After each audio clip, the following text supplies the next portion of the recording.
Good morning, FBC. I'm Irving, Cruz, and this is my wife, Katelyn. I've been attending church here for about 7 years, and when I think about God's faithfulness, to me, this church is one of the main means that comes to my mind. Katelyn pretty much grew up here at FBC, but while we were engaged, I had decided that we would attend my church in Laverne. But the Lord knows best, and used the people here at Foothill Bible Church to radically change my mind when I saw how you all loved and served us on the day of our wedding, and even in the weeks leading up to it. So it is with great thankfulness that I can say that we have been attending here together since we were married in 2017.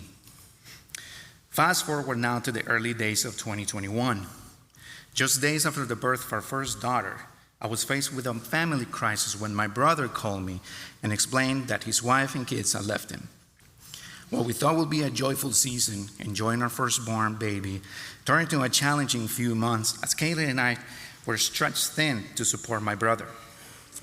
During this time, I was discovering that I had allowed my brother's destructive relationship patterns to affect myself and my family in negative ways. So we also found ourselves having to work through some of that messiness to create new and healthy boundaries, as I also worked with my brother. But through all of this, my wife and I witnessed the Lord's faithfulness as we walked through this situation together, grew in our trust in the Lord during unjust times, and witnessed good come from evil. I mentioned this part of our story because this has been a long road that we continue to travel. But because of the relational support here at FBC, along with the teaching and training that is provided, we have been equipped and encouraged to handle this trial in a way that is honoring to God. So by the summer of 2021, things with my brother were starting to settle. And just when we thought maybe we could breathe, the training center rumors started. Looking back, it seems crazy that we even entertained the idea of doing training center.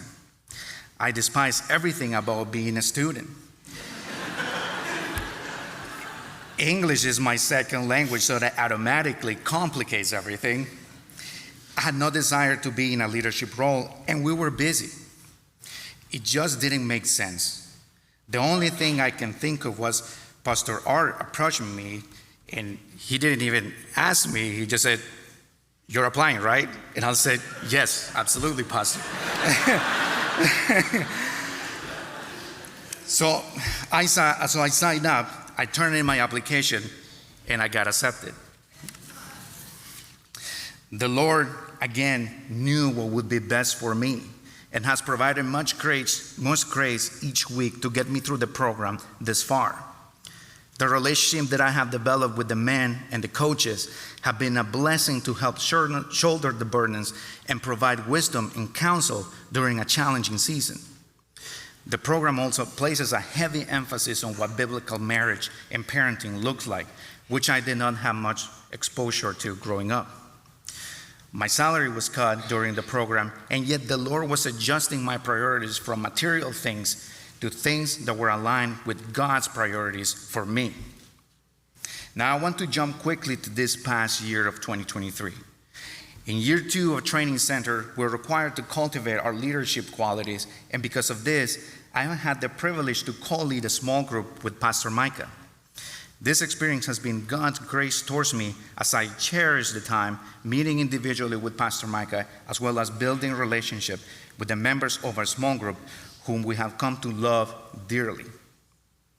Being a small group leader had never been on my radar, but I'm so thankful for Pastor Micah's encouragement and feedback, and for our group members who have been so faithful and kind as I grow in this role. Another opportunity that really impacted me in 2023 was getting to be a part of a short-term missions team to visit our ministry partners, the Contreras family, in Mexico during the summer. I had never been on a mission trip before, so it was an eye-opening experience to see what the Lord was doing in Mexico. It was convicting to see how the congregation values hospitality and fellowship. And it was humbling to listen to and encourage the hearts of the leadership there. I will also admit that it was exciting to use what I have learned from Training Center to love and minister more effectively in my native language. Well, as Irving shared, life can definitely have its challenges at times, but the Lord is absolutely faithful. And I'm going to quickly share 3 areas that have stood out as I've reflected on the Lord's faithfulness and grace this past year. First, I have been wrestling with trusting God at times and specifically trusting in his justice.